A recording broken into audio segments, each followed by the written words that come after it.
പക്ഷേ ഞങ്ങൾക്ക് എപ്പോഴും സാറിൻ്റെ അടുത്ത് ഓടി വരുമ്പോൾ എല്ലാത്തിനും നല്ലൊരു റിലീഫ് കിട്ടാറുണ്ട്. അപ്പോൾ ഇങ്ങനെ ട്യൂബൊക്കെ ഇട്ട് വന്ന എൻ്റെ മോള് ഇപ്പോൾ വളരെ നോർമലായിട്ട് ആണ് പോയിക്കൊണ്ടിരിക്കുന്നത്. What makes Dr. Sri Kumar so special is that he sits with you and explains everything. He takes 2 hours to talk to us patient. Any question you have, you can ask him. He explains everything. That is what, in my eyes, makes him such a good doctor. കാരണം cancer patients വന്നതെല്ലാം advanced ലെവലാണ്. ഒന്ന് എന്താന്ന് നോക്കിക്കളയാ ഇതൊന്നും പറഞ്ഞ് വന്ന് അതിൽ നിന്ന് പോലും പലരും ഇന്ന് ജീവിച്ചിരിക്കുന്നു. ഏകദേശം ഇന്ന് എനിക്കൊന്ന് ലോങ്സ്റ്റ് ലിവിങ്, ഞാൻ തുടങ്ങിയിട്ട് 20 വർഷം കഴിഞ്ഞെങ്കിലും ലോങ്സ്റ്റ് ലിവിങ് പേഷ്യൻ്റ് അമേരിക്കയിൽ നിന്നാണ്. അമേരിക്കയിൽ നിന്ന് ഇവിടെ നിന്ന് ഇപ്പോൾ 19 വർഷം കഴിഞ്ഞ് വെച്ചാൽ അവിടെ ജീവിച്ചിരിക്കുന്നത് മാത്രമല്ല അവർ നന്നായിട്ട് ബിസിനസ്സൊക്കെ ചെയ്ത് വളരെ ഹാപ്പി ആയിട്ടിരിക്കുന്നുണ്ട്. നമ്മൾ സപ്ലിമെൻറ്റ്സ് കൊടുക്കുന്നതിലുപരി നമ്മൾ അവരുടെ ഒരു മൈൻഡിനെ ഒന്ന് ബലപ്പെടുത്തുകയാണ് ചെയ്യുന്നത്. അപ്പോൾ അങ്ങനെ കൂടി ചെയ്ത് കഴിഞ്ഞപ്പോഴേക്കും അവർ കുറേയൊക്കെ ഇമ്പ്രൂവ്മെൻറ്റ് കാണിച്ചു തുടങ്ങി. ഒന്ന്, ഇവിടെ വരുന്നവർക്ക് ഭയമില്ല, ആദ്യം പേടി മാറ്റുക. കാരണം എല്ലാവരും ഒരു ക്യാൻസർ മറ്റേതുപോലെ പേടിച്ചിരിക്കുന്ന അവസ്ഥ. നമ്മൾ പേടി ആദ്യമേ, കാരണം ഇതൊരു രോഗമല്ല എന്നുള്ളൊരു, കാരണം രോഗത്തിനെ ചികിത്സിക്കുമ്പോഴല്ലേ രോഗത്തിനെ പറ്റി പേടിപ്പിക്കേണ്ടതുള്ളൂ. ഇപ്പോൾ രോഗചികിത്സയല്ല, ആരോഗ്യത്തെ പറ്റി പറഞ്ഞ് മനസ്സിലാക്കുക. My problem was that I had cancer in 2018. So that's when I came to Dr. Sri and he treated me for that. So after that I was fine. Now, how is your progress? It's fine. I mean, I come here every 3 to 4 months for a regular checkup. So we, through our friends, we got to know about Dr. Sri. We came here and that was the best decision we ever made. Nutrition ചികിത്സയിലൂടെ ഇന്ത്യയിൽ ചരിത്രം സൃഷ്ടിച്ച പ്രശസ്തനായ doctor Sreekumar എയുടെ അടുത്താണ് ഞാൻ ഇരിക്കുന്നത്. Cancer അടക്കമുള്ള ലൈഫ് സ്റ്റൈൽ രോഗങ്ങളെ പൂർണ്ണമായി മാറ്റുന്ന ഈ ചികിത്സാ രീതിയെക്കുറിച്ച് കൂടുതൽ സംസാരിക്കാനും അറിയാനും വേണ്ടിയിട്ടാണ് ഞാനിവിടെ എത്തിയിരിക്കുന്നത്. നമസ്കാരം ഡോക്ടറെ. നമസ്കാരം. അതായത് ന്യൂട്രീഷൻ ചികിത്സയിലൂടെയാണ് ഇന്ന് ഡോക്ടർ ഇന്ത്യയിൽ മാത്രമല്ല ലോകം മുഴുവൻ അറിയപ്പെടുന്നത്. എന്താണ് ന്യൂട്രീഷൻ ചികിത്സ ഡോക്ടർ? ന്യൂട്രീഷൻ ചികിത്സ എന്ന് പറഞ്ഞാൽ പലപ്പോഴും ആൾക്കാർക്കൊരു തെറ്റിദ്ധാരണയുണ്ട്, ആഹാരം കഴിച്ചാൽ ആഹാരം കൊണ്ട് മാത്രമുള്ള ചികിത്സയാണെന്നുള്ളത്. പക്ഷേ ശരിക്കും ന്യൂട്രീഷണൽ ട്രീറ്റ്മെൻറ്റ് എന്താണെന്ന് ചോദിച്ചു കഴിഞ്ഞാൽ ന്യൂട്രി ജിനോമിക്സ് എന്ന് പറയും. അത് ഒരു വലിയൊരു ശാസ്ത്ര മേഖലയാണ്. അതായത് നമ്മൾ കഴിക്കുന്ന ആഹാരം നമ്മുടെ ജീൻസുകൾക്ക് വേണ്ടിയാണ്. ആ ജീൻ എന്നനുസരിച്ച് പ്രവർത്തിക്കണം, അതിനനുസരിച്ച് നമുക്ക് ആരോഗ്യമോ അല്ലെങ്കിൽ അസുഖമോ തരും. ഇന്ന് പലതും ഇല്ലാത്തത് കൊണ്ടാണ് പല അസുഖങ്ങൾ വരുന്നത്. അപ്പോൾ ഇത് നമ്മുടെ ജീൻസിൻ്റെ പ്രവർത്തന മേഖലയെ കറക്റ്റ് ചെയ്താൽ പല രോഗങ്ങളെയും തടുക്കുകയും റിവേഴ്സ് ചെയ്യുകയും പ്രിവെൻറ്റ് ചെയ്യുകയും ചെയ്യാൻ പറ്റും. അപ്പോൾ ഈ ഒരു മേഖല ഇന്ന് എനിക്ക് തോന്നുന്നത് ഇന്നത്തെ കാലത്ത് ഒരു കഴിഞ്ഞൊരു 10-15 വർഷമായിട്ട് വളരെ വളരെ ഫാസ്റ്റായിട്ട് ഗ്രോ ചെയ്തു. പലതരത്തിലുള്ള ഡെവലപ്മെൻറ്റ്സും പലതരത്തിലുള്ള ചികിത്സകൾക്കും ഇത് വളരെ പ്രാപ്തമാണ്. ഒരു സൈഡിൽ കൂടെ ഇതൊരു ലാബ്, ഒരു സയൻറ്റിഫിക് റിസർച്ച് നടക്കുന്നു, വേറൊരു സൈഡിൽ കൂടെ ഇത് ഡോക്ടർമാരെ ചികിത്സിക്കണം. പക്ഷേ നിർഭാഗ്യവശാൽ പല ഡോക്ടർമാരും ഈ ശാസ്ത്ര മേഖലയെ കാണുന്നില്ല. അതാണൊരു പ്രശ്നം ഉണ്ടായത്. അപ്പോൾ അത് കൂടുതൽ മനസ്സിലാക്കി കഴിഞ്ഞപ്പോൾ അതിനകത്ത് കൂടുതൽ ഇഷ്ടം തോന്നി. കാരണം ആർക്കെങ്കിലുമൊക്കെ പ്രയോജനം കിട്ടട്ടെ എന്നുള്ളൊരു ധാരണയും ഇത് തുടങ്ങി. ഇത് ആൾക്കാരുടെ ചികിത്സ കഴിഞ്ഞ് അവർക്ക് കിട്ടിയിരിക്കുന്ന പ്രയോജനമാണ് എന്നെ ഇങ്ങനെ പ്രചോദനം ചെയ്ത് മുമ്പോട്ട് തള്ളിക്കൊണ്ടുവന്നത്. ഇത്രയും നാളും അല്ലെന്നുണ്ടെങ്കിൽ ചിലപ്പോൾ ഒരു വിജയിച്ചില്ലായിരുന്നുണ്ടെങ്കിൽ പണ്ട് ചിലപ്പോൾ നിർത്തി പോകേണ്ടി വന്നേനെ. പക്ഷേ ഇത് ജനങ്ങൾക്ക് ആവശ്യമുള്ളതാണ് എന്നുള്ളത് അവർക്ക് മനസ്സിലായി, അതുപോലെ തന്നെ എനിക്ക് മനസ്സിലായി. ഇന്ന് അത് ഏറ്റവും വളരെ പ്രാക്ടിക്കലായിട്ടുള്ള ഒരു ശാസ്ത്ര മേഖലയാണിത്. ഡോക്ടർ എങ്ങനെയാണ് ഇതിലെത്തിപ്പെട്ടത്? ഡോക്ടർ ഒരു അലോപ്പതി ഡോക്ടറാണല്ലോ, ഇംഗ്ലീഷ് ബിഷഗ്രൻ എന്നൊക്കെ പറയുന്ന മേഖലയിൽ വന്നിട്ട് ഇങ്ങനെ ന്യൂട്രീഷൻ ചികിത്സയിൽ എങ്ങനെയാണ് എത്തിപ്പെട്ടത്? 2-3 ഫാക്ടേഴ്സ് ഉണ്ട്. ഒന്ന്, ഞാൻ ശരിക്കും പറഞ്ഞാൽ ഏർലി സമയത്ത് പ്രാക്ടീസ് ചെയ്യുന്ന സമയത്ത് ഞാൻ കുറച്ച് നാൾ ഇംഗ്ലണ്ടിലുണ്ടായിരുന്നു. ഇംഗ്ലണ്ടിൽ പ്രാക്ടീസ് ഒരു കാര്യം മനസ്സിലായി, പ്രാക്ടിക്കലായിട്ട് നമ്മൾ മെഡിസിൻ കൊടുക്കണം. അതാണ് മോഡേൺ മെഡിസിൻ. പക്ഷേ ഇവിടെ വന്നപ്പോൾ പ്രോട്ടോക്കോളായി. പക്ഷേ ആ പ്രോട്ടോക്കോളും പ്രാക്ടിക്കലുള്ള വ്യത്യാസം എന്താണെന്ന് ചോദിച്ചാൽ പേഷ്യൻസ് ഹാപ്പി അല്ലായിരുന്നു. പേഷ്യൻസിനെ ഞാൻ കേൾക്കുമായിരുന്നു. അവിടെ പേഷ്യൻറ്റിനെ കേട്ടേ പറ്റുള്ളൂ. ഇവിടെ ഞാൻ പേഷ്യൻസ് പറയുന്ന റിപ്ലൈ ഞാൻ കേൾക്കുമ്പോൾ എനിക്ക് മനസ്സിലായി നമ്മൾ എന്തൊക്കെ ചികിത്സ ഏതൊക്കെ വലിയ സംഭവമാണെങ്കിലും അവർ നമ്മൾ ഉദ്ദേശിക്കുന്ന ഹാപ്പിയിലല്ല. ഇതിൻ്റെ പുറകെ ഉള്ളൊരു ജേണി എന്നെ പലയിടത്തും കൊണ്ടെത്തിച്ചു. അങ്ങനെ ഞാൻ ഇതിനു വേണ്ടി പലയിടത്തും നോക്കിയിട്ടാണ് ബയോകെമിസ്ട്രിയാണ് ശരിക്കും പറഞ്ഞാൽ ഇതിൻ്റെ നൂതനമായ മേഖല എന്ന് മനസ്സിലായി. പക്ഷേ ബയോകെമിസ്ട്രി പഠിക്കണമെന്നുണ്ടെങ്കിൽ ബയോകെമിസ്ട്രി എങ്ങനെ ചിലരാൾക്ക് കൊടുക്കും? ആ കൊടുക്കുന്ന മേഖലയിലേക്ക് വന്നപ്പോഴാണ് ന്യൂട്രീഷൻ വളരെ സിഗ്നിഫിക്കൻ്റ് ആണെന്നും ഇതിനെപ്പറ്റിയുള്ള മേഖല ഇന്ന് ലോകത്തിൽ ഏറ്റവും വലിയൊരു പഠിപ്പിക്കുന്ന ഒരു സെൻറ്റർ ഉള്ളത് ഓസ്ട്രേലിയയായിരുന്നു. അവിടുന്ന് ഞാൻ ഇതിൻ്റെ ഒരു ഫെലോഷിപ്പ് എടുത്തു. കാരണം കൂടുതൽ അറിഞ്ഞേ പറ്റുള്ളൂ, അറിഞ്ഞാൽ മാത്രമേ ജനങ്ങളിലെത്തുള്ളൂ. അത് മനസ്സിലാക്കി കഴിഞ്ഞപ്പോൾ തൊട്ട് അത് പ്രാക്ടീസ് ചെയ്യാൻ തുടങ്ങി. ഇങ്ങനെയാണ് ഒരു മോഡേൺ മെഡിസിനിൽ നിന്ന് മാറി ചിന്തിക്കുകയും പലരും എൻ്റെ അടുത്ത് ചോദിച്ചു, നീ എന്താ ഓൾട്ടർനേറ്റ് മെഡിസിനാണോ പ്രാക്ടീസ് ചെയ്യുന്നത്, വേറെ വല്ല മെഡിസിനാണോ? ഞാൻ പറഞ്ഞു ശരിക്കുമല്ല, most scientific version of medicine. കാരണം മോഡേൺ മെഡിസിൻ്റെ ബേസിക് നോളജ് ഉള്ളതുകൊണ്ടായിരിക്കും എല്ലാം സയൻസിൽ കൊണ്ടുവരണം എന്നൊരു ആഗ്രഹമുണ്ട്. സയൻറ്റിഫിക് ബേസിസിലേക്ക് ഇത് കൊണ്ടുവരാൻ പറ്റി. അതായത് ഡോക്ടർ എത്ര വർഷം മുമ്പാണ് ഈ രംഗത്തേക്ക് കടന്നു വന്നത്? ഞാനിപ്പോൾ ഏകദേശം ഇത് 2002 തുടങ്ങിയതാണ്. ഇപ്പോൾ ഏകദേശം 21 വർഷമാകുന്നു. ഈ എറണാകുളം മരടില് ഈ ഹോസ്പിറ്റലിലെ പേരെന്തായിരുന്നു നേരത്തെ, ഇപ്പോൾ എന്താണ് പേര്? ആദ്യം ഇതിന് നമ്മളൊരു വെൽനസ് ക്ലിനിക് എന്നായിരുന്നു പേരിട്ട്. ഇപ്പം അതിനെ ബയോവെൽ ഹോസ്പിറ്റൽ എന്നാക്കി. എന്തുകൊണ്ടാണെന്ന് പലരും ചോദിച്ചു. ഞാൻ പറഞ്ഞു വെൽനസ് എന്നുള്ള പേര് ഞാൻ ഇടുമ്പം അന്ന് ഇന്ത്യയിലെങ്ങും അല്ല, ലോകത്ത് വല്ലതും വെൽനസ് ഒന്നുമില്ല. പക്ഷെ ഇപ്പോൾ വഴി നീളെ വെൽനസ് ഉണ്ട്, എല്ലാ മേജർ ഹോസ്പിറ്റലിലും വെൽനസ് ഉണ്ട്. കാരണം ഇതൊരു ജനറിക് നെയിമാണ്. അപ്പോൾ എന്തെങ്കിലും ഒരു സ്പെസിഫിക് ആയിട്ട് വരണം എന്ന് വിചാരിച്ച് ഞാൻ ബയോവെൽ എന്നാക്കിയതിൻ്റെ മീനിങ് ഇത്രയേ ഉള്ളൂ, നമ്മൾ സുഖമായിട്ട് ജീവിക്കുക, ലിവിങ് വെൽ എന്നുള്ള കൺസെപ്റ്റിലേക്ക് കൊണ്ടുവന്ന് അതുമാണ് ബയോവെൽ എന്നുള്ള ഹോസ്പിറ്റൽ എന്നുള്ള പേരുള്ളത്. അതായത് ഈ ട്രീറ്റ്മെൻറ്റ് വഴി ഏതൊക്കെ രോഗങ്ങൾ മാറുന്നുണ്ട്? ശരിക്കും പറയുകയാണെങ്കിൽ രോഗത്തിനുള്ള ചികിത്സയല്ല ഇത്. അപ്പോൾ പക്ഷേ ആരാ വരുന്നതെന്ന് ചോദിച്ചാൽ രോഗികൾ തന്നെയാണ് വരുന്നത്.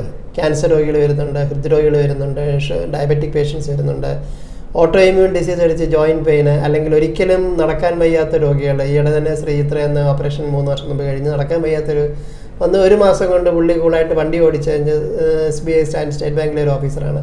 അപ്പോൾ ഇങ്ങനെയൊക്കെ പോകുന്ന രംഗങ്ങളിലേക്ക്. സോ ഏത് രോഗ ചികിത്സയ്ക്കും രോഗത്തിനെ ചികിത്സിക്കുന്നില്ല. ഏത് രോഗി വന്നാലും അവരുടെ ആരോഗ്യം വർദ്ധിപ്പിക്കുക, ആരോഗ്യം വർദ്ധിപ്പിക്കാൻ വേണ്ടുന്ന ശാസ്ത്രീയമായിട്ടുള്ള മേഖലയിലേക്ക് പോയി മെറ്റബോളിസം എന്ന് പറയുന്ന അതിനെ ബാലൻസ് ചെയ്യുക എന്നുള്ളതാണ് ഏറ്റവും പ്രധാനപ്പെട്ട ഒരു കർത്തവ്യം. ഡോക്ടർ ഇംഗ്ലീഷ് ചികിത്സയാണുള്ള ഏതുവരെ ഡിഗ്രി എടുത്തു ആ മേഖലയിൽ? ഞാൻ MBBS കഴിഞ്ഞതിന് ശേഷം ENT സ്പെഷ്യലൈസ് ചെയ്തു. അത് കഴിഞ്ഞിട്ട് ഹെഡ് ആൻഡ് നെക്കിൽ അതിനകത്ത് കുറച്ച് കൂടുതൽ സ്പെഷ്യലൈസ് ചെയ്തു. ടാറ്റ മെമ്മോറിയലിൽ പോയി കുറച്ച് അതിനുവേണ്ടി വർക്ക് ചെയ്ത് അതിൻ്റെ പ്രത്യേകിച്ച് ക്യാൻസർ സർജറിയിലേക്ക് തിരിച്ചു വന്നതെല്ലാം ചെയ്തു. അതിനുശേഷം കോക്ലിയർ ഇംപ്ലാന്റ് എന്ന് പറഞ്ഞ ഒരു നൂതന മേഖല, ഈ ഡെഫ് ആൻഡ് ഡം പിള്ളേർക്ക് കൊടുക്കുന്ന മേഖലയിൽ വരെ പോയതിന് ശേഷമാണ്, ആ സമയത്താണ് ഇതിലേക്ക് പതുക്കെ തിരിയുന്നത്. ഇത് രോഗങ്ങളെ നമുക്ക് 2 തരമായി തിരിക്കാം സ്വാഭാവികമായിട്ടും. ഒന്ന് സൈക്കാട്രി ആയിട്ടുള്ള രോഗങ്ങൾ, മാനസികമായിട്ടുള്ള പ്രശ്നങ്ങൾ. മറ്റേത് ഹെൽത്ത് സംബന്ധമായിട്ടുള്ള വരുന്നുണ്ട്, അതും സൈക്കാട്രി ബന്ധപ്പെട്ടാണെങ്കിലും ഈ എല്ലാ അസുഖങ്ങൾക്കും ഇത് ഈ ന്യൂട്രീഷൻ ചികിത്സ ഗുണകരമാണ്. തീർച്ചയായിട്ടും ഉണ്ട്. കാരണം എന്ന് വെച്ചാൽ ഒരു മാനസിക രോഗങ്ങൾ, എനിക്ക് സൈക്കാട്രി എന്ന് പറയുന്നത് എനിക്ക് ഒട്ടും ഇഷ്ടമല്ലാത്തൊരു സബ്ജക്റ്റായിരുന്നു. ആ ഒരു സബ്ജക്റ്റിൽ നിന്ന് ഞാൻ പേഷ്യൻസ് വന്നു കഴിഞ്ഞപ്പോൾ എനിക്ക് പേഷ്യൻറ്റ് പറഞ്ഞു വിടാൻ. കാരണം എൻ്റെ ചികിത്സാ രീതി രോഗിയെ ചികിത്സിക്കുന്നില്ല, രോഗത്തെ ചികിത്സിക്കുന്നില്ല, രോഗിയെ മാത്രമേ ചികിത്സിക്കുന്നുള്ളൂ. മെൻ്റൽ ഹെൽത്ത് കറക്റ്റ് ചെയ്യാൻ തുടങ്ങിക്കഴിഞ്ഞപ്പോൾ എനിക്ക് കൂടുതൽ അറിയണം തോന്നി. ഇപ്പോൾ എനിക്ക് തോന്നുന്നു ഇപ്പം അമേരിക്കയിലെ ഒരു ഏറ്റവും വലിയ ട്രെൻഡാണ് ബയോ ബാലൻസ് എന്ന് പറയും. അതായത് മരുന്നുകൾ വേണ്ട, സൈക്യാട്രിക് ട്രീറ്റ്മെൻറ്റിനൊന്നും ഒരു മരുന്നിൻ്റെ ആവശ്യമില്ല. ബയോ കെമിസ്ട്രി, അതായത് ബ്രെയിനിലെ കെമിസ്ട്രി ബാലൻസ് ചെയ്താൽ മതി. അപ്പോൾ അതിനെപ്പറ്റി മനസ്സിലാക്കിയപ്പോൾ നമ്മൾ പോകുന്ന മേഖല അല്ലെങ്കിൽ ചെയ്യുന്ന കാര്യങ്ങൾ കറക്റ്റാണെന്നുള്ളതും അതിന് ശാസ്ത്രീയമായ അടിത്തറയുണ്ടെന്നുള്ളതും മനസ്സിലായി. സോ മെൻ്റൽ ഹെൽത്ത് ഏത് ടൈപ്പ് ഓഫ് അസുഖങ്ങളും വരാറുണ്ട്. അതുപോലെ തന്നെ ഇപ്പം ഡ്രഗ് അബ്യൂസ് അങ്ങനെയുള്ള കേസുകൾ വരാറുണ്ട്. പിന്നെ ഇതൊന്നും അല്ലാതെ ഫിസിക്കൽ ഹെൽത്തിന് ഡാമേജ് വരുമ്പോഴാണ് നമ്മൾ ഹാർട്ട്, ലിവർ, കിഡ്നി അതൊക്കെ പോയി അങ്ങനത്തെ അസുഖങ്ങൾ വരുന്നത്. ശരിക്കും ഒരു റിവേഴ്സ് ചെയ്യാൻ പറ്റാതിരിക്കുന്ന ഒരു അസുഖം എന്താണെന്ന് ചോദിച്ചാൽ അത് ചിലപ്പോൾ കിഡ്നി ഡിസീസ് ആയിരിക്കും. കിഡ്നി ഫെയിൽ ചെയ്തവരുടെ തിരിച്ചു കൊടുക്കാനായിട്ട് ഇതുവരെ അവർ കുറച്ച് ക്വാളിറ്റി ഓഫ് ലൈഫ് ബെറ്റർ ആക്കിയെങ്കിലും കിഡ്നിയുടെ പ്രവർത്തനം ഒരു പൂർണ്ണ രീതിയിൽ പഴയ രീതിയിൽ വരാനായിട്ട് പറ്റിയിട്ടില്ല. ബാക്കിയെല്ലാം ഒരുമാതിരിയൊക്കെ തിരിച്ച് പോകുന്ന കേസുകളാണ് ന്യൂട്രീഷൻ ചികിത്സ വഴി. അതെ അതെ. ഈ അലോപ്പതി ചികിത്സയിൽ കിഡ്നി മാറ്റി വെക്കുന്ന ഒരു സംവിധാനം വരെ ഉണ്ടല്ലോ. അപ്പം ഈ അലോപ്പതി ചികിത്സയും ഇതും തമ്മിലുള്ള കാതലായുള്ള വ്യത്യാസം എന്താണ് ശരിക്കും? അലോപ്പതി ചികിത്സയിൽ ഇന്നുള്ളത് ഒരു അസുഖത്തിനെതിരെയുള്ള ചികിത്സ ഒന്നത്. 2, ഒരു സിസ്റ്റം സ്പെഷ്യലൈസ് ചെയ്തിട്ട് ആ സിസ്റ്റത്തെ മാത്രമുള്ള ചികിത്സിക്കുക. അപ്പം അതാണ് ശരിക്കും പറഞ്ഞാൽ രോഗത്തിൻ്റെ അവസ്ഥയും രോഗത്തിനെ മാത്രം ചികിത്സിക്കുക. പ്രിവെൻറ്റീവ് മെഡിസിൻ അലോപ്പതിയിലും അല്ലെങ്കിൽ ലോകം മുഴുവൻ എന്നുള്ളത് പ്രിവെൻഷൻ ഓഫ് ഡിസീസാണ്. വേൾഡ് ഹെൽത്ത് ഓർഗനൈസേഷൻ പോലും അതാണ് പറയുന്നത്. ശരിക്കും ഒരു അസുഖത്തിനെയും ആർക്കും തടയാൻ സാധിക്കില്ല. അതേസമയം നമ്മുടെ ആരോഗ്യം ഏത് അസുഖത്തിനെയും തടയും. സോ നമ്മുടെ ഒരു ആറ്റിറ്റ്യൂഡ് മാത്രം മാറ്റിയാൽ മതി. ഒരു രോഗത്തിനെതിരെയോ അല്ലെങ്കിൽ രോഗത്തിനെ തടയാനോ ശ്രമിക്കുന്നതിന് പകരം ആരോഗ്യം വർദ്ധിപ്പിക്കാൻ വേണ്ടുന്ന കാര്യം ചെയ്തു കഴിഞ്ഞാൽ എല്ലാവരും പോസിറ്റീവായിട്ട് ചിന്തിക്കും എന്ന് മാത്രമല്ല പല അസുഖങ്ങളെയും തടയാനും പറ്റും, പല അസുഖത്തിൽ നിന്നും മോചനവും കിട്ടും. അതായത് ഈ ട്രീറ്റ്മെൻറ്റ് നാച്ചുറോപ്പതി എന്നൊക്കെ പറയുന്ന അതുമായിട്ട് വല്ല ബന്ധമുണ്ടോ? ശരിക്കും പറയുകയാണെങ്കിൽ നാച്ചുറോപ്പതി എന്ന് പറയുന്ന ഒരു ജീവിത മേഖല വർഷങ്ങൾക്ക് മുമ്പ് മേ ബി ആയിരക്കണക്കിന് വർഷങ്ങൾക്ക് മുമ്പ് മേ ബി ഭാരതത്തിലുണ്ടായിരുന്നൊരു കാലഘട്ടമായിരുന്നു. പക്ഷെ ആ സമയത്തുണ്ടായിരുന്ന കാലം മാറിയുന്നു. പക്ഷെ മാറിയ കാലത്തിനനുസരിച്ച് മേ ബി അഡ്വാൻസ് ചെയ്ത ഒരു ഫോം ആയിരിക്കാം ഇത്. അത് സംഭവിക്കും. കാരണം നാച്ചുറലാണ് വേണ്ടത്. അതെ, നാച്ചുറോപ്പതിന്റെ ഒരു പുതിയ അതിന്റെ ലേറ്റസ്റ്റ് ആയ വേർഷൻ ആണ് ന്യൂട്രീഷൻ ചികിത്സ എന്ന് പറയുന്നത്. അതായത് ഇതിൽ നമ്മൾ ഫുഡാണോ പ്രധാനം വരുന്നത്, അല്ലെങ്കിൽ വേറെ എന്തെങ്കിലും മരുന്നുകൾ വരുന്നുണ്ടോ? ആഹാരമാണ്. ആഹാരം മരുന്നാണ് എന്ന് ഹിപ്പോക്രാറ്റിസ് പണ്ട് 300-500 BC പറഞ്ഞ അതേ വാക്ക് ശരിക്കും ഇന്ന് നമ്മൾ ജീവിക്കുന്ന യുഗം അതിന് കറക്റ്റാണ്. കാരണം ആഹാരമാണ് മരുന്നായിട്ട് ഉപയോഗിക്കേണ്ടത്. അത് തന്നെയല്ലേ ശരിക്കും നാച്ചുറോപ്പതിയും പറയുന്നത്? അത് തന്നെ. ഇപ്പം മറ്റുള്ള ചികിത്സാ രീതികളുണ്ട്, ആയുർവേദമുണ്ട്, ഹോമിയോപ്പതി ഉണ്ട്, അതിനൊക്കെ എന്തെങ്കിലും ബന്ധമുണ്ടോ ഈ ചികിത്സയായിട്ട് ബന്ധം? ശരിക്കും പറഞ്ഞാൽ നാച്ചുറൽ മെഡിസിൻ്റെ ഒരു ഡൈവേർഷനായിരുന്നു ആയുർവേദം വന്ന്. ആയുർവേദം വരുന്നു, സിദ്ധ വരുന്നു, പലതും വരുന്നു. അപ്പോൾ അതൊക്കെ വരുന്നത് വെച്ചാൽ അതാത് സ്ഥലത്തുള്ള നാച്ചുറൽ സാധനങ്ങളെ എടുത്ത് ഒന്നുകൂടെ ഒരു ഹൈ ഡോസിൽ മരുന്നായിട്ട് കൊടുക്കുക. അല്ല ചുമ്മാ നമ്മുടെ ആഹാരം കഴിച്ചുകൊണ്ട് മാത്രം മാറത്തില്ല. അങ്ങനെയാണ് ആയുർവേദവും എനിക്ക് വന്നത്, സിദ്ധ അതൊക്കെ വന്നത് ആ ഓരോ കാലഘട്ടത്തിൽ വന്നത്. പിന്നീടാണത് മോഡേൺ മെഡിസിൻ രംഗത്തേക്ക് വന്നത്. ആ സമയത്ത് തന്നെ ഹോമിയോപ്പതിയും വന്നു. ഹോമിയോപ്പതി പക്ഷേ വന്നു കഴിഞ്ഞ് അതിൻ്റെ ഒരു കൺസെപ്റ്റ് ശരിക്കും പറയുകയാണെങ്കിൽ ഇന്നത്തെ നാനോ സയൻസ് കൺസെപ്റ്റുമായിട്ട് മാച്ച് ചെയ്തായിരുന്നു. പക്ഷേ നേരത്തെ എന്ത് പറ്റിയെന്ന് ചോദിച്ചു കഴിഞ്ഞാൽ ഇത് പലർക്കും എക്സ്പ്ലെയിൻ ചെയ്യാൻ പറ്റിയില്ല. അത് മേ ബി അത് വിഭാവനം ചെയ്ത ഹനിമാനും ഒക്കെ അതറിയാമായിരുന്നിരിക്കും. പക്ഷേ മറ്റുള്ളവരെന്തോ ഒരു ഗുളിക കൊടുക്കുന്നു, ഗുളിക കൊടുക്കുന്നു എന്ന് പറഞ്ഞ് അതിനെ അങ്ങ് തഴഞ്ഞെങ്കിലും ഇന്ന് ലോകത്തിൽ എനിക്കൊന്ന് മിക്കവരും ഹോമിയോ ചികിത്സ അതിൻ്റെ കൂട്ടത്തിൽ, അല്ലെങ്കിൽ ഹെർബൽ ചികിത്സയും അതിൻ്റെ കൂടെ ന്യൂട്രീഷണൽ മെഡിസിൻ, അതായത് ആഹാരം മരുന്നായിട്ട് കഴിക്കുന്ന ഇതും കൂടെ ലിങ്ക് ചെയ്ത് പലപ്പോഴും ചെയ്യുന്നുണ്ട്. അത് വളരെ സൈഡ് ഇഫക്ട്സ് കുറവാണ്, വളരെ നല്ലതുമായിരിക്കും. ഈ പറയുന്ന ഈ ചികിത്സ ഇപ്പം 20 വർഷമായി ഡോക്ടർ തുടങ്ങിയിട്ട് ഈ ഏതൊക്കെ രോഗികളാണ് കൂടുതൽ ഇവിടെ വരുന്നത്? ഏറ്റവും കൂടുതൽ വന്നത് ഡയബറ്റിക് പേഷ്യൻസാണ്. ഡയബറ്റിക്കിൻ്റെ കോംപ്ലിക്കേഷൻസ് വന്നത്, അതായത് കൈകാല് പെരുപ്പ്, കൾസർ, കാല് മുറിക്കാൻ, അല്ലെങ്കിൽ ഒരു ഓർഗൻ കട്ട് ചെയ്യേണ്ട ആ സ്റ്റേജിൽ വരുന്ന ഡിസീസ് കൂടുതലും. രണ്ടാമത് ഏറ്റവും കൂടുതൽ വന്നിരിക്കുന്നത് ക്യാൻസർ പേഷ്യൻസാണ്. കാരണം ക്യാൻസർ പേഷ്യൻസ് വന്നതെല്ലാം അഡ്വാൻസ്ഡ് ലെവലിലാണ്. അവസാനത്തെ ഒന്ന് എന്താന്ന് നോക്കിക്കളയാതെന്നും പറഞ്ഞ് വന്ന് അതിൽ നിന്ന് പോലും പലരും ഇന്ന് ജീവിച്ചിരിക്കുന്നു.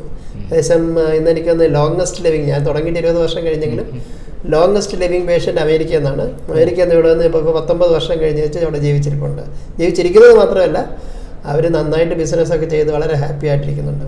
അതിൽ നിന്ന് ഇന്നിപ്പം ചോദിച്ചു കഴിഞ്ഞാൽ ഒരു 10,000-കണക്കിന് ക്യാൻസർ പേഷ്യൻസ് ലിവിങ് ബെറ്റർ. അപ്പോൾ അതൊരു എനിക്കൊന്ന് അതെല്ലാം ഇപ്പം ഒരു സയൻറ്റിഫിക് ഇതാക്കി പേപ്പറാക്കി പബ്ലിഷ് ചെയ്യാനുള്ള ഒരു ഇതിലിരിക്കുകയാണ്. വിദേശത്തടക്കമാണ് ഡോക്ടർ തേടിയിട്ട് ആൾക്കാർ വരുന്നത്, രോഗികൾ വരുന്നത്. അത് എത്രമാത്രമുണ്ട് ഇവിടെ? എത്രമാത്രം ശതമാനം പറയുകയാണെങ്കിൽ നമ്മുടെ ഇവിടെ വരുന്ന രോഗികളുടെ ഒരു 5-10%, ഒരു 10% വിദേശികൾ വരുന്നു. അതാണ് ഡോക്ടർമാരെ ലോക പ്രശസ്തനായ ഒരു ഡോക്ടർ എന്ന് എന്നോട് ആദ്യമേ ഇൻട്രൊഡക്ഷൻ കിട്ടിയിരുന്നു. അതിനെപ്പറ്റി പഠിക്കുമ്പോൾ നമ്മളൊരു അത്ഭുതത്തോട് കൂടിയിട്ടാണ് നമ്മൾ കാണുന്നത്. കാരണം നമ്മൾ അലോപ്പതി, വലിയ കെട്ടിടങ്ങളില്ല, വലിയ ഹോസ്പിറ്റൽ, അലോപ്പതിക്ക് ഇംഗ്ലീഷിനൊക്കെ പ്രാധാന്യം കൊടുക്കുന്ന വലിയ ഹോസ്പിറ്റലായിരിക്കും. ഇതങ്ങനെയല്ല, ശാന്തതയുള്ള ഒരു സ്ഥലമായിട്ടാണ് ഇവിടെ വരുമ്പോൾ തന്നെ ഉണ്ടാകുന്നത്. മനസ്സിൻ്റെ ഉള്ളിൽ എന്താണ് അതിൻ്റെ പ്രത്യേകതകൾ? ഒന്ന്, ഇവിടെ വരുന്നവർക്ക് ഭയമില്ല. ആദ്യം പേടി മാറ്റുക. കാരണം എല്ലാവരും ഒരു ക്യാൻസർ മറ്റേപോലെ പേടിച്ചിരിക്കുന്ന അവസ്ഥ. നമ്മൾ പേടി ആദ്യമേ, കാരണം ഇതൊരു രോഗമല്ല എന്നുള്ളൊരു, കാരണം രോഗത്തിനെ ചികിത്സിക്കുമ്പോഴല്ലേ രോഗത്തിനെ പറ്റി പേടിപ്പിക്കേണ്ടതുള്ളൂ. ഇപ്പോൾ രോഗചികിത്സയല്ല, ആരോഗ്യത്തെ പറ്റി പറഞ്ഞ് മനസ്സിലാക്കുക. ആരോഗ്യത്തിൻ്റെ എനിക്കൊന്ന് ഏറ്റവും ഇൻഡെപ്ത് ആയിട്ടുള്ള നോളജ് ആൾക്കാരിലേക്ക്. ഇപ്പം ഞാനിത് പറയുന്നുണ്ടെങ്കിൽ ഒരു പുസ്തകം പഠിച്ച് പറയല്ല, രോഗികൾ എന്നെ പഠിപ്പിച്ചതാണ്. അവരുടെ അനുഭവങ്ങൾ ഞാൻ എൻ്റെ ഹൃദയം തുറന്ന് പറയുന്നു. അപ്പം ആൾക്കാർക്ക് അതൊരു വിശ്വാസമാകുന്നു.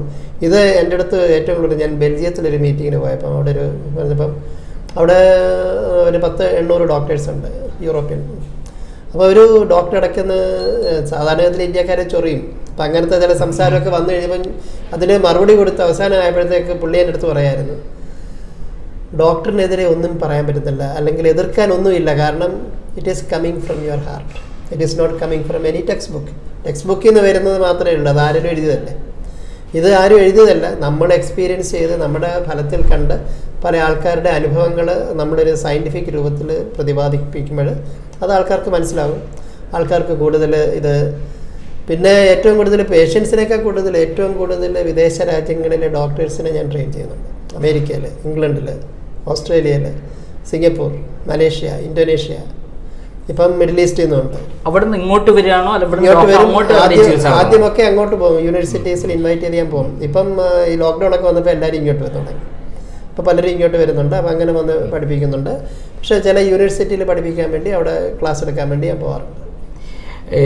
പിന്നെ ഏകദേശം എത്ര രോഗികൾ മൊത്തം വന്നിട്ടുണ്ടാവും? ഇപ്പോൾ 20 വർഷമായി ഏകദേശം എത്ര രോഗികൾ? നമ്മളൊരു കുറേ പ്രോഗ്രാംസ് എല്ലാം കൂടെ ചെയ്ത് ശരിക്കും പറഞ്ഞാൽ ഒരു നമ്മളൊരു ആവറേജ് ഒരു ശ്രമിച്ച ഒരു 3.5 ലക്ഷം പേഷ്യൻസ് എങ്കിലും നമ്മൾ വഴി കയറി ഇറങ്ങി പോയിട്ടുണ്ട്. അതായത് ഒരു അത്ഭുതകരമായ ഒരു ചികിത്സ എന്ന് വേണമെങ്കിൽ നമുക്ക് പറയാൻ പറ്റും.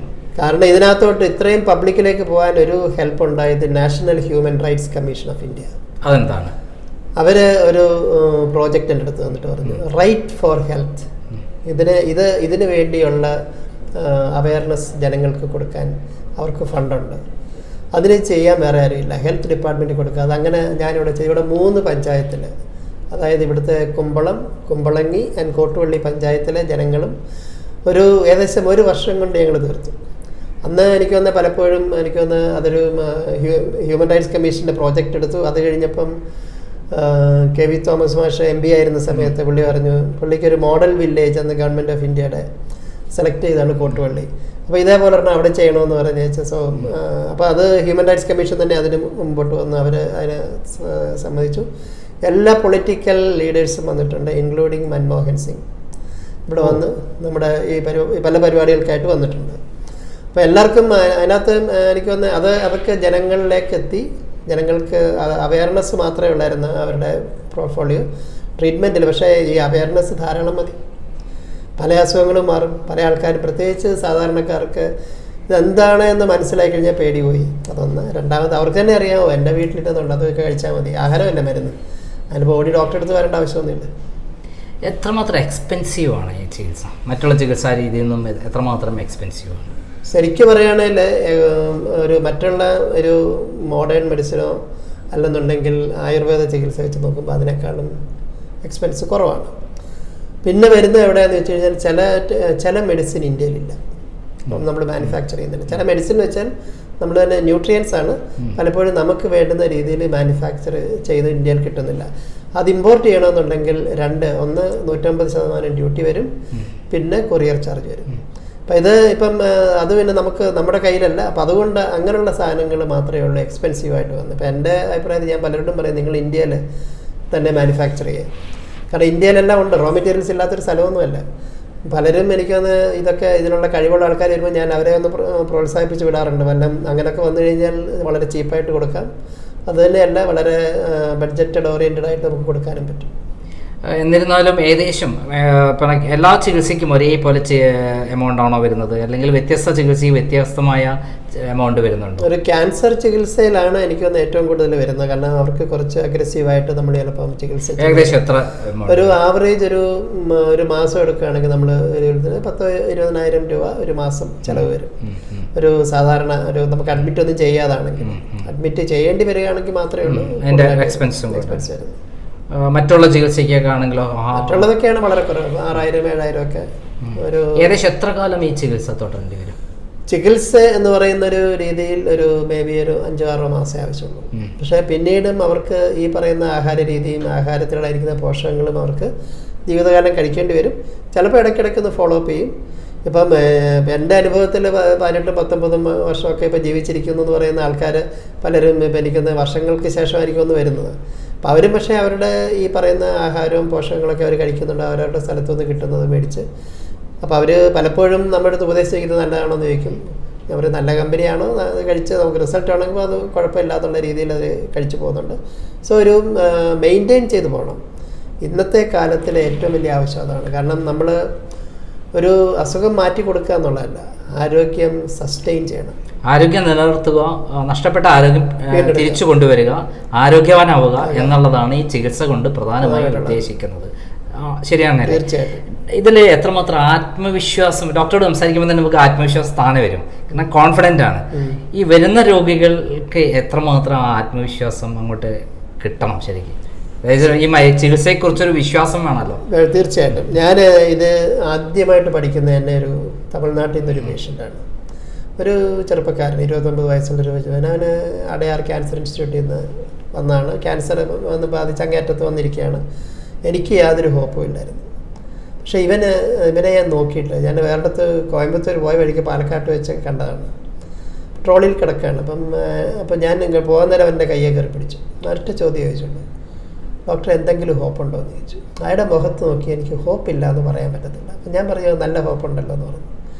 എന്ന് പറഞ്ഞ് ഞാൻ പോകുമ്പോൾ അങ്ങയുടെ അച്ഛൻ കൂടെ വന്നു. പുള്ളിയോട് ഞാൻ പറഞ്ഞു എനിക്ക് പ്രത്യേകിച്ച് ഹോപ്പൊന്നുമില്ല, എന്തായാലും സാർ എന്തെങ്കിലും എഴുതി തരണം, കാരണം അവന് ഭയങ്കര ഹോപ്പാണ്. ഞാൻ ശരി എന്ന് പറഞ്ഞ് എന്തോ എഴുതി കൊടുത്തു. അപ്പോൾ അവൻ 2 ആഴ്ച കഴിഞ്ഞ് ഞാൻ വിളിച്ചു. അപ്പോൾ ഫാദർ വിളിച്ചു, ഞങ്ങളൊന്ന് വരികയാണ്. ഞാൻ പറഞ്ഞു പോരെ. വന്നു കഴിഞ്ഞപ്പോൾ ഇവൻ ട്രോളി കിടന്നവൻ നടന്നു വരുന്നു. എനിക്ക് തന്നെ ഷോക്കായി. പക്ഷേ ഒരു വർഷത്തോളം ഇങ്ങനെ ചികിത്സ കണ്ടിന്യൂ ചെയ്ത് കഴിഞ്ഞപ്പോൾ ഇവൻ്റെ കാലിലങ്ങ് ഒരു ബോണിലെ ട്യൂമറായിരുന്നു. ട്യൂമറൊക്കെ ഡിസപ്പിയർ ചെയ്തു. ഇപ്പോൾ CMC എല്ലാവരും അടയാറിലും പോയായിരുന്നു റിവ്യൂ ചെയ്തുകൊണ്ടിരിക്കുന്നത്. ഇടയ്ക്കിടയ്ക്ക് റിപ്പോർട്ടിനെ വിളിച്ച് പറയും.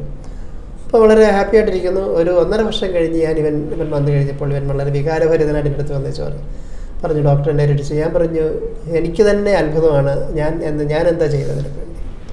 അവൻ പറഞ്ഞ മറുപടിയാണ്, ഡോക്ടർ മാത്രമേ എനിക്ക് ഹോപ്പ് തന്നുള്ളൂ. പക്ഷേ ഒരു 1-2 മാസം കഴിഞ്ഞപ്പോൾ ഇതൊരു വിശ്വാസമായിട്ട് മാറി. ബിലീഫ് വന്നു കഴിഞ്ഞാൽ അസുഖം പോയില്ലേ. വിശ്വാസം പ്രധാന ഘടകമാണ് ഏത് ചികിത്സയാണെങ്കിലും.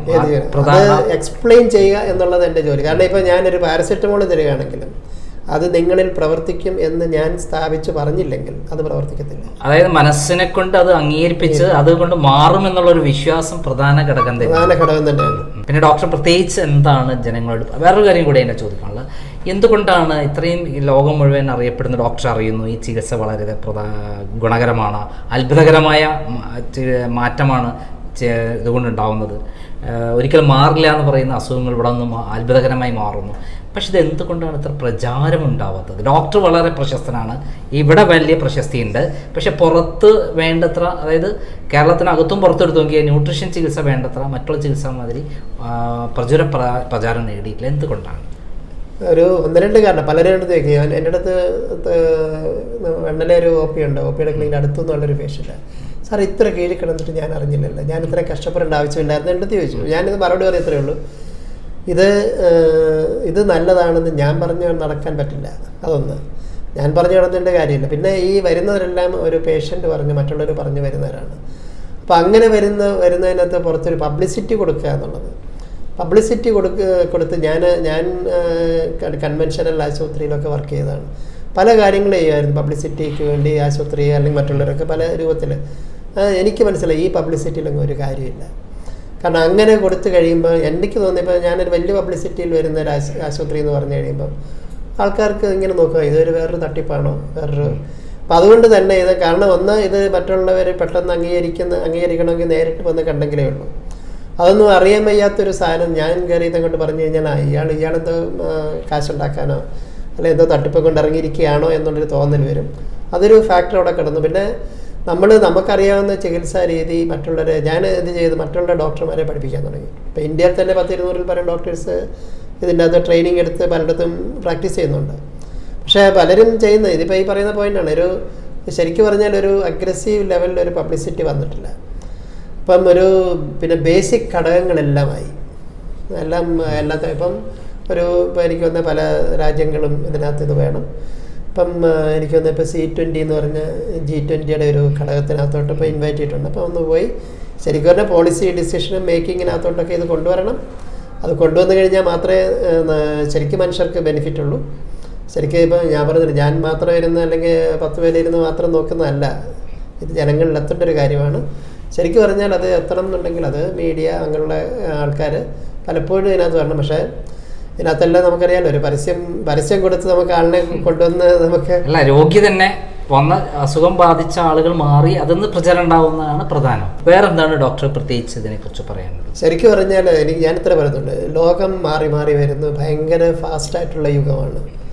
ശരിക്കും നമ്മളൊന്നും ഭയപ്പെടേണ്ട ആവശ്യമൊന്നുമില്ല, ഒന്നിനെയും പേടിക്കേണ്ട ആവശ്യമില്ല. നമ്മൾ നമ്മുടെ കാര്യം നോക്കിയാൽ മതി.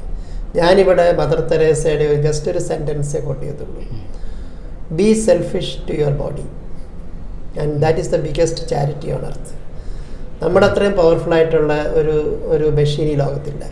അതൊന്ന് മര്യാദയ്ക്ക് നോക്കിയാൽ പോരെ.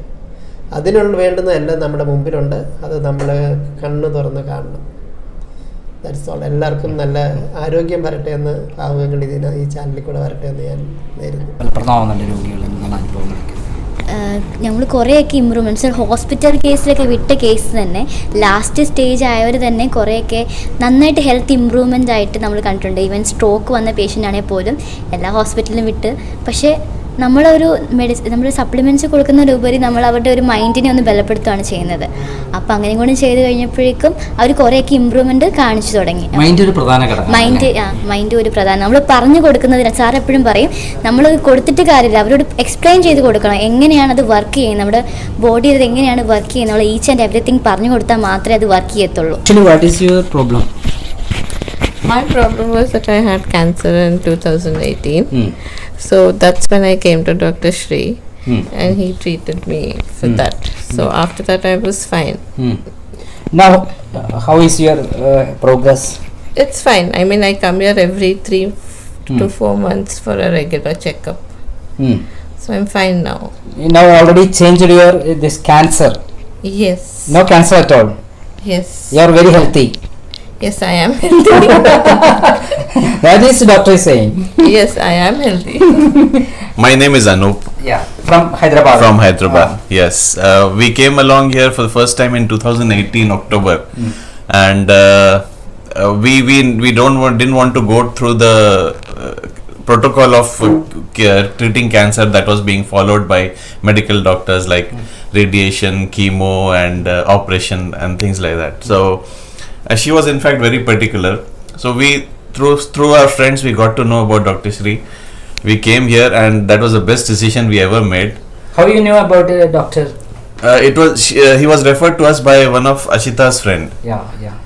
So we came to him and that was the best decision we made. Now he is family doctor for us. Though we stay in Hyderabad, he is family doctor for us in Kochi. So everything for us, we consult him. We are off the chemical medicines which are there in the market and we are more on supplements because of him. And it's the best decision which we have made. Here no medicine at all. No medicine at all. Only all nutrition, supplements. Absolutely, Yeah. absolutely. You are satisfied? Very much satisfied. That's why we come here again and again, once in 3-4 months. വരുമ്പം nozzle tube, nasal tube, അങ്ങനെ urinal tube എല്ലാം ഇട്ടിട്ടാണ് വന്നത്.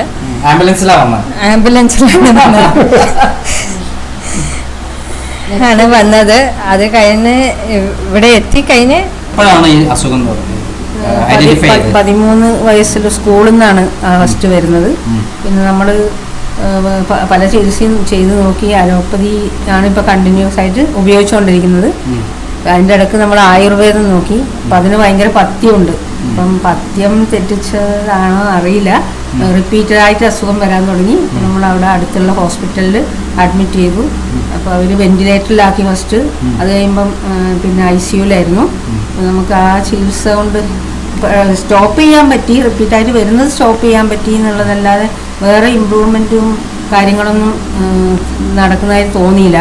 പിന്നെ കുറേ അവിടുത്തെ മെഷീനറീസിലുള്ള പല കളികളാന്ന് തോന്നിയപ്പോൾ നമ്മൾ സാറിനെ നമുക്ക് മുമ്പേ അറിയുന്നതാണ്. എൻ്റെ ഹസ്ബൻഡിൻ്റെ ഒരു God ഫാദറാണ്. The reason that I wanted to talk on camera to whoever is maybe affected by this illness is that you get very scared. We're made very scared. We're made that we have to immediately do things. Just know one thing: if your tumor is 2 centimeters when they find it, you've already had it for 10 years. Tumors are very slow growing often. And if you've had an issue only for a long time without knowing about it, why then within days of finding out do we do all these things? So there's something wrong with it. There's something very wrong with it. You need to have people support you, explain things to you. What makes Dr. Sri Kumar so special is that he sits with you and explains everything. He takes 2 hours to talk to us patient. Any question you have, you can ask him. He explains everything. That is what, in my eyes, makes him such a good doctor. Because who does that? We very often just get 10 minutes advice. We get told what treatments are going to be done, nothing else, no explanation, nothing. And why am I here, and why do I fly all the way from the other side of the world to come here? Because, as I said, his treatments make us feel better. They don't make us feel worse. Most of the conventional cancer treatments make us feel very sick. And I have never felt sick,